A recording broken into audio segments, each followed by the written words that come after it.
It's me again.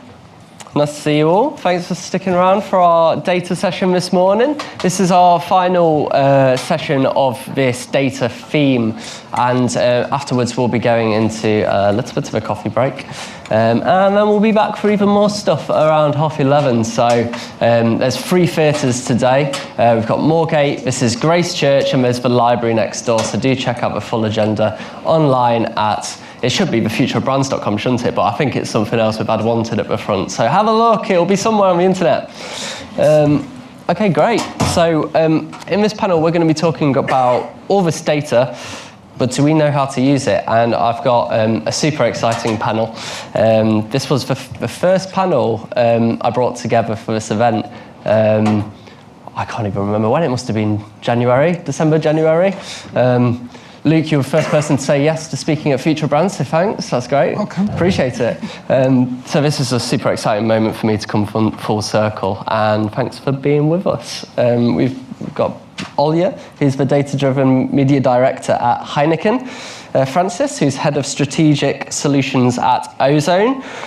Luke is the head of data and MarTech at Danone. I keep going to say Danone. Neil is Senior Director of Customer Transformation for TMT, Media and Telco at Salesforce. So this panel is going to be taking a look at whether brands are making the most of data. It's obviously a massive topic, so let's get started. Francis, could you just tell us about how some of those brands are leading the way that you're seeing and working with at Ozone, using data in really smart ways to improve the performance of their media spend? Yeah, totally. So a lot of what we focus on at Ozone is really how we can encourage clients to think about real world data beyond just kind of immediate, final activation. I think we have, not just at Ozone, but as an industry, we have access to so much data, but a lot of the focus on kind of innovation and change and understanding change is focused on activation, how we can reach these audiences in different ways. But there's not a lot of kind of focus on actually some of the core fundamentals of a campaign before you get to that point.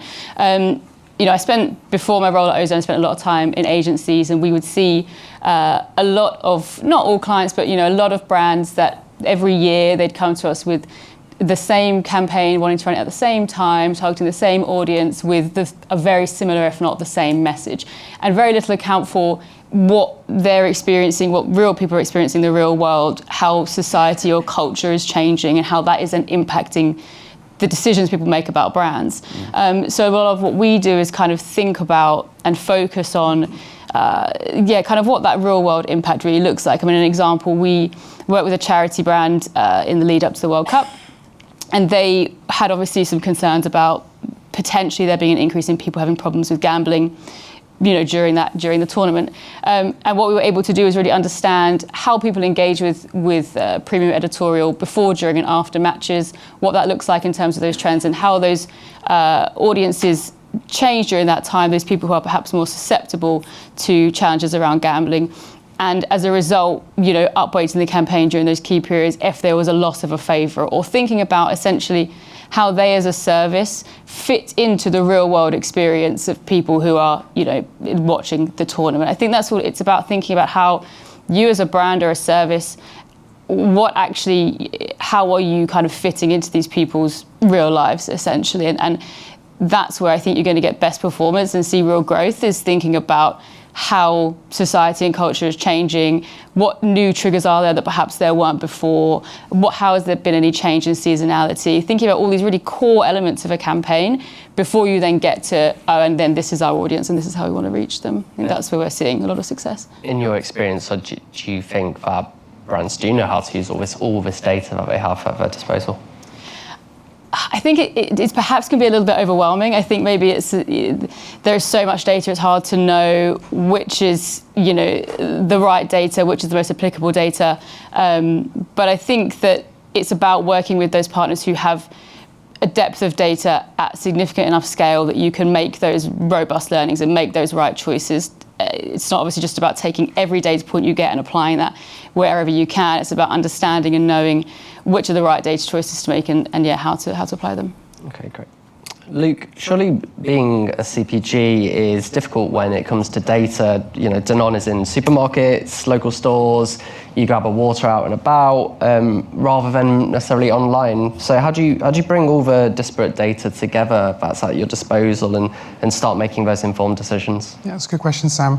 I think first of all, we're looking at a proximal model. So like you mentioned, as a CPG, we don't have that direct connection. We don't have a lot of D2C touch points where we can sell directly to consumers and then get the data back from that. So then we need to rely on club card data, we need to rely on retail data or e-retail data to really start to build that complete picture. That's still a struggle because there's still a lot of gaps in that data and there's still a lot of different ways that those are kind of federated to us. So you talk about all this data and how we use it. I think we entered the age of big data. People threw that around 10 years ago. People were saying, this is the age of big data, it's going to change everything. It hasn't still, because we can't use data at scale, and that's the problem. Even though we have all these kind of feeds and all this information available to us, it's still a struggle. But this is where newer technology is finally making it possible. So we've already mentioned CDPs a couple of times today. This is where we're actually bringing our first-party data to work harder for us, rather than relying on third-party data, which in the past has been very available and also very inexpensive. But now we're having to double down on first party, which introduces a whole load of kind of value proposition questions to start to build that complete picture, but actually give us an informed picture of how are we doing, how proximal are we to the consumer, how are they moving through the funnel. So that's, I think, our biggest challenge. Okay, and it's similar at Heineken, obviously sold across thousands of pubs, restaurants, supermarkets, smaller outlets. Heineken owns 2,000 pubs in the UK, right? So how do you bring all of these different touch points together and make those informed decisions? I think it's building on Luke's point. So we have the same struggle when it comes to off-trade, which is supermarkets. So we are relying on retailers. And I think this is where I would say for me, it is a balance of first, second, third-party data when it comes to understanding the consumer and the measuring success, because even like when it comes to consumer insights, it's much easier. We have a variety of brilliant retailers, starting from likes of Tesco and Sainsbury's, who can give us a lot of data to use. Challenge there is which data points are the right ones, how to use those data in a fast and smart way. I mean, I think the word of the day probably is going to be ChatGPT or something, but basically, I mean, those AI technologies that should help us to do it. I think we could do better and more there. On the other side of measurement, I still believe that in our industry of CPG, we have to stick to our guns and understand that good old marketing mix modeling with a really, really good model does the job. The challenge it has is that the data comes in late, so it doesn't help you to make decisions fast enough. So the next question is, what is the measurement that can give you that proxy? I would say we are on a journey when it comes to first-party data, because I think it's really hard to attribute first-party data to the outcomes because of the not sufficient enough volumes. We are not Amazon, so we don't have billions, gazillions of data to actually do that. However, I see big opportunity for us, and I think for Danone, in that retailer data on the measurement side as well, not just insights, but working together with retailers to unlock the opportunities of measurement, and not only post-campaign measurement, which again we get in 3-6 weeks, still much better than MMM, let's be honest. Helps me to prove my marketing director that I'm actually not wasting money, but actually then also do it in real time. So how can we work together with retailers to open up the data to help us to optimize campaigns to actual business outcomes, in the process? And I do think that off-trade is very much ahead there. On-trade is, I think we'll start picking up likes of Green King, likes of Wetherspoons, etc. They sit on data as well. And I'm sure they're going to want to do something with this data. And I think this is another opportunity we need to tap into. We've got a session coming up after the break in this room on retail media. So you mentioned the retailers there. Is that retail media an exciting new opportunity? Absolutely. It's that. So first of all, when it comes to retail media, it's a new environment for all of us, and it's a new environment for the retailers themselves because their business model was different. Now they're switching, trying to move into more media and data space and behave like a different business. So the work that is done by ISB and IAB right now on bringing retailers together to actually, and advertisers and agencies, to shape a bit more standardized approach to measurement and to collaboration, I think is a big opportunity, because for businesses like ours, it will help us to actually measure success of our work, like we've done with Tesco last year. It was, look, we know it works because we saw not just benefit for us, because we saw people coming and buying our beer more younger people coming to buy our beer, but also growing category. That's what retailer needs. So the more they can be open with us, the more opportunities for them to grow category in the customer base, and opportunities for us to drive profitability and more younger, newer customers into our businesses. Mm-hmm. Great. Neil, obviously, Olya and Luke have their data sorted, so if we're looking at this panel, all this data, but do we know how to use it? Apparently, yes. That's answered the question. So see you later, everyone. But Neil, are you seeing that across the industry, or is this a rare case? It's a rare case. Well done. No, look, I don't know whether they actually said they have nailed it, but I think it's an important thing, because there's a lot of people out there who are saying they have nailed it, and certainly when we work with customers, there's a lot of talk, not much action in that area. So the areas you touched on about collaboration with retailer supply chain is really interesting. The biggest problem, I think, that we're all sort of alluding to and not actually talking about, how is that sort of data is definitely kept in lots of different silos, and access to that is a real big problem. You can't get the insights if it's stored elsewhere. You can't do that. And that's the kind of area that we sort of lean into. There's this huge opportunity about connecting data assets, data sources, both internally, your first-party data, and we have this crazy notion at Salesforce that customer data is pretty important, and we built our business on that. But even when there's a sort of espoused action to connect all the data, the enacted behaviours don't do that. Data is power to certain functions. So, not to sort of re-quote you, but we see a lot of companies look at functional use cases to get their data in order, and that is exactly, sales, marketing. Okay, gets CapEx, get OpEx, gets money. But that is disconnected from all these other different data sources that are equally important to augment the value of that data asset. And that's kind of our challenge, where we go and connect all these data silos together to build on that asset, so that first-party data is even more powerful. And it's only going to get harder. And we put out some research the other day, MuleSoft did actually, about the average enterprise in the UK runs on 1,061 business applications. So that's up 10% year on year. Imagine that as a silo and a silo, 1,000 silos of different data assets. Only 29% of that are integrated. So you've got some degree of sort of API relationship, but the rest of them, 70%, you got no access to it. So huge problem from a silo perspective, just on a technology basis.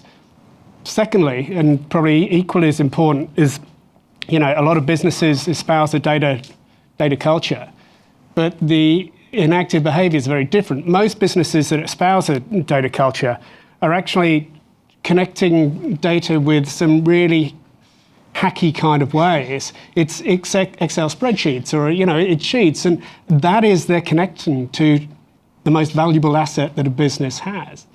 And it's kind of crazy, because all that friction is a pain for the employee experience, but also possibly the customer experience. And plus, it costs a lot of money. All those apps I talked about before, it's about average $4.7 million in maintenance alone of that. So it's costing you money. It's a really bad employee experience. And lastly, I think the point we have is there is a friction in there's a friction in competency. So a lot of businesses we work with, it's not actually a data problem, which is ironic. It's actually a people problem. And there's a competency area about even using tools that bring up the data that is actually the friction. It's not necessarily the silo or the... So I think that's kind of where we look at it. There's a bastions of hope, I guess, in what you're doing, but there's a long way to go to actually see the real benefit of data in a business. Culture is an important point. It's educating the whole business around even digital. Yeah, think about it. The fact that we spend 5 years of our life on average on social media. I mean, everyone uses digital, but in businesses, unless you are digital first business, there is still that notion of change management that is required for people to even think about the fact that digital is not here in the box, it's in everything we do, and then data is a whole next level. It's just making people to use dashboards, like make your colleagues to use dashboards to find answers. I mean, that's a challenge itself because often it's perceived as additional task to the job that I've got. So to me, I think what I really loved when I talked to one of the guys in NCR, they were saying, no matter what you do in digital transformation, it still starts with business need or consumer need. So whatever we think about the data and the use cases you mentioned, it is truth. They are very fragmented, I bet, in most of the businesses. But unless we start thinking about what's the question and the issue we're trying to unlock as a business, and then what kind of data we need, then you bring finance, marketing together, supply chain. Because until we start thinking about consumer and business need first, rather than here is lots of data, let's look at it, we're not going to get anywhere.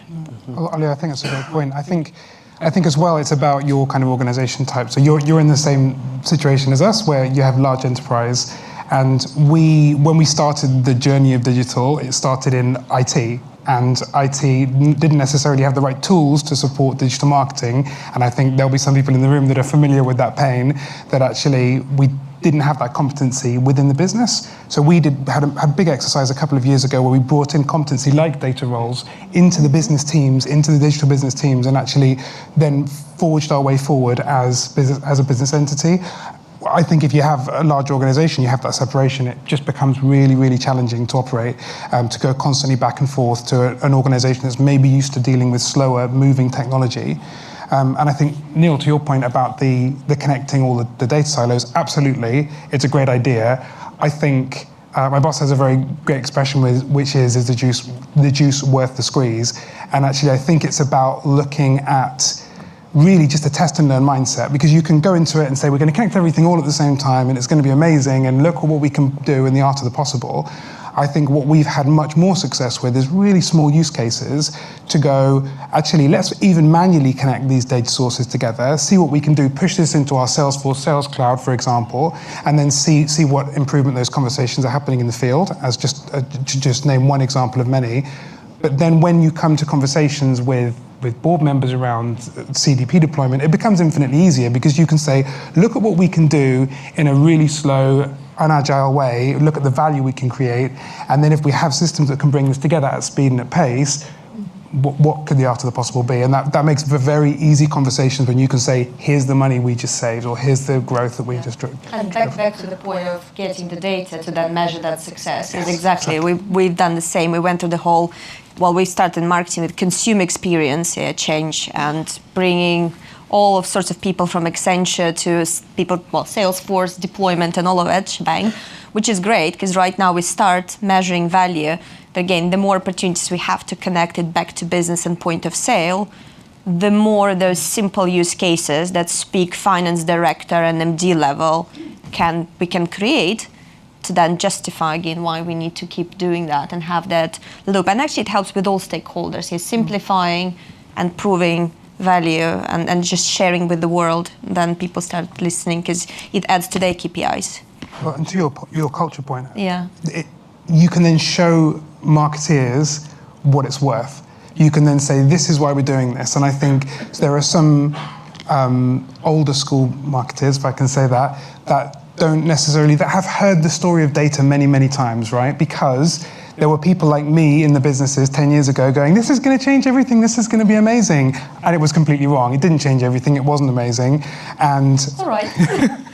and so they've heard this same old story before, but the tech hadn't caught up yet. And now the tech has. It's time to start reinventing the narrative, but also doing a bit of a mea culpa and saying, you know what, we were wrong. It didn't quite hit the spot 5 years ago with things like DMPs that we thought would be revolutionary and really be game-changing. They didn't necessarily hit the spot, but this stuff will. It's a combination of tactics that will now take us to that level, not just one system or platform, but lots of data points, different supporting systems and technologies which will take us to where we want to be. And Francis, are we now at risk of maybe losing some of these data signals that we're talking about with third-party cookie deprecation? How are we going to fill that void? What signals are going to step in? Yeah, definitely. I think before we get onto that, I think there is an interesting point around just because we can do something and just because we have the data doesn't necessarily mean we should. I think that's a really important balance in that. But to answer your question, I think obviously Ozone, we're a young company. We're only going to be 5 in June, but so everything we do is thinking about a world without third-party cookies. It's at the core of everything that we do. But I'm not going to win any awards for saying, obviously, when it comes to targeting, context will once again be at the forefront. But I think there's nuances within that. I think over the last few years, certainly in the most recent past, context that as a term has been really diluted down to be something quite simplified, and actually it still represents a massive opportunity. There's still huge amounts of nuance in the same way as there is with audience or behavioural targeting. I think it's really important to still access and use those tools that enable you to understand context, understand the relationship between different categories, understanding how one perhaps triggers the other. Using those tools that have access to context at scale, but also with real depth of understanding. We did some analysis last year looking at core category growth in Q1, and unsurprisingly, health and fitness was a massive growth area. Cool, fine, not that interesting. But what actually was interesting was drilling into that. How does the way that people kind of read or kind of access health and fitness content, how is that changing? What is what people care about changing?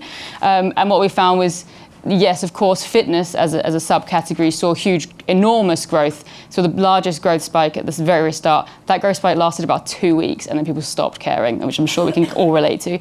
But actually looking at other subcategories around longer term trends, longer term goals like long-term weight loss, quitting smoking, healthy cooking, the kind of longer term lifestyle changes, those as topics, people are interested in those for a lot longer, almost into Q2. I think that just goes to show the way that, and as I talked about, the way that culture and society is changing to look at more kind of like long-term as goals rather than that short-term.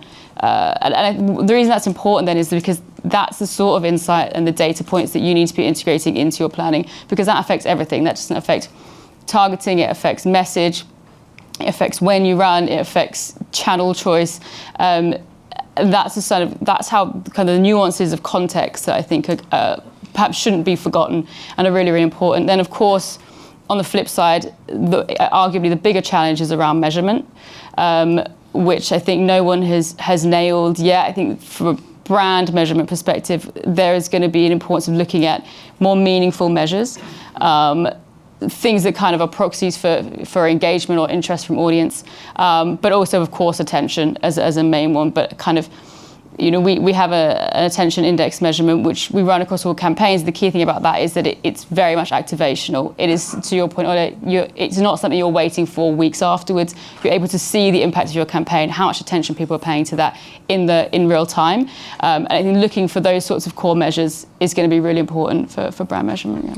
Okay. And I know from a conversation previously that you've been finding some interesting ways, even without digital attribution, to reach customers in personalised ways in real time or close to real time. So how do you ensure that personalisation doesn't start to get creepy? Just a bit of common sense to start with, I suppose. But I think I absolutely adore Mark Ritz, and I think he's very right that in the last few years we shifted so massively from like proper traditional marketing into going after super personalized, super targeted, blah. I have digital background. I've started in search engine optimization and robots take conversations. Boring as hell, useful as hell. But the fact that we need to balance those two things out, and on the hunt for being super personalized, being super targeted, having lots of data, having lots of tech. We a little bit forget that there is lots of human beings behind this data, like real people, like we are behind this data, yeah? And the question is, as always, to me, I think like in anything in marketing, you start with consumer. You ask them, what do you want? I mean, how can we make sure that we build that trust with people and that we know how much freedom they want when it comes to us using their data?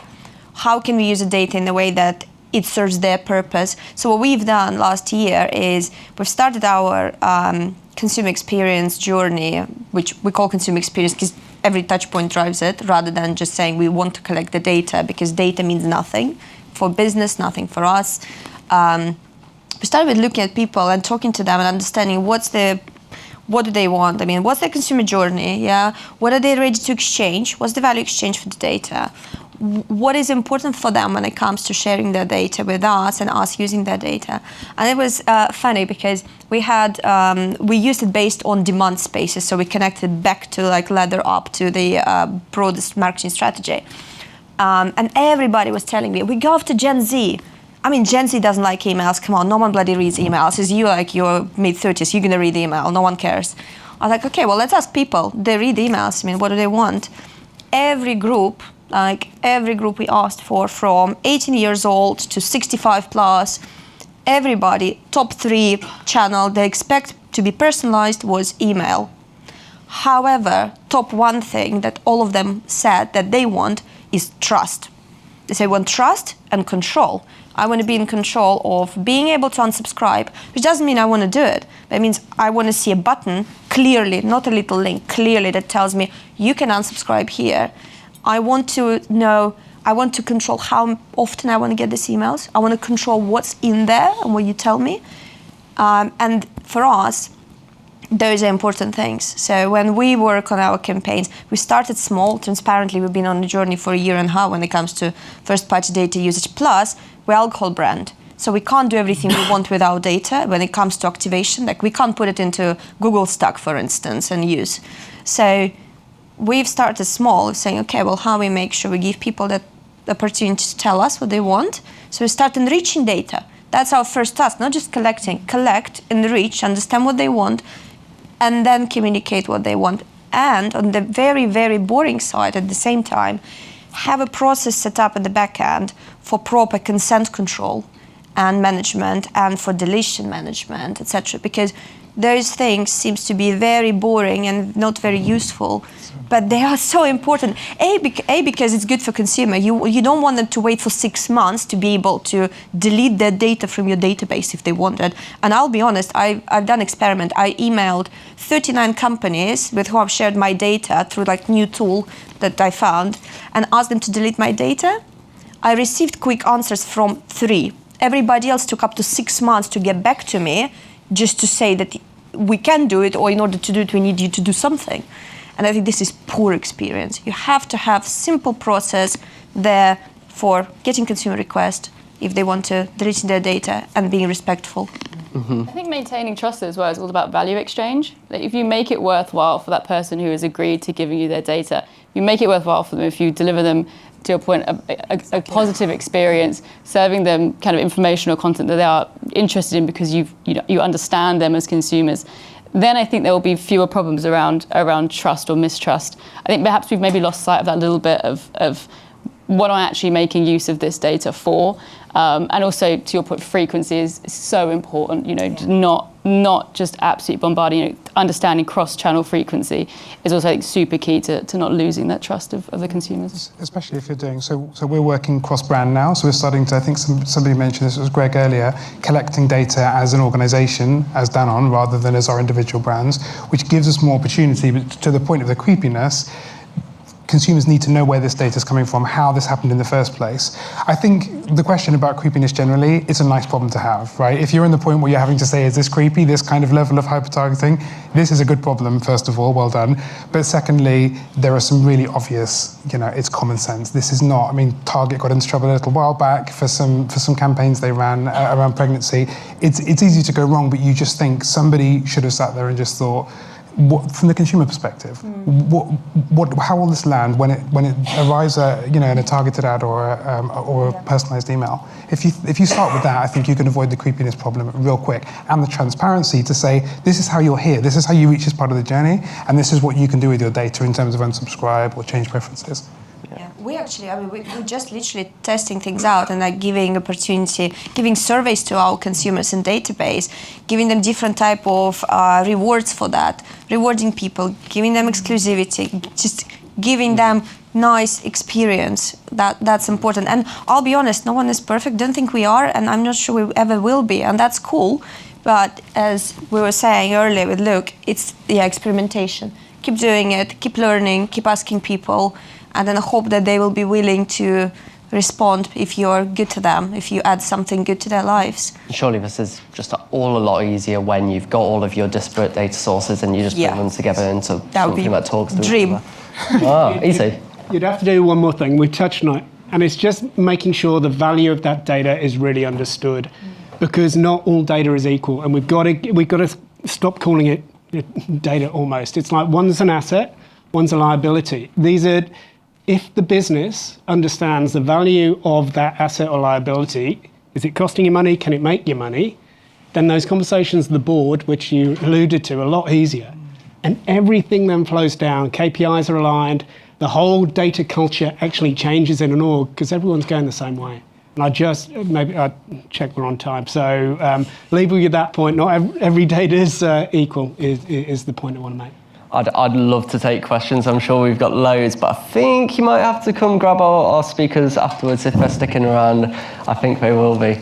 Wow, lots to unpack in that panel, and we've still got a full day of content. So we'll be back in here after the break, which is about half an hour, to discuss the future of retail media, which is a topic we're launching here at the Future of Brands for the first time. Loads of other stuff going on. We've got the library room through there, which is beautiful. Don't go yet. We've got Moorgate through there, which is even more beautiful. We've got loads going on. See you later. Bye. Yeah.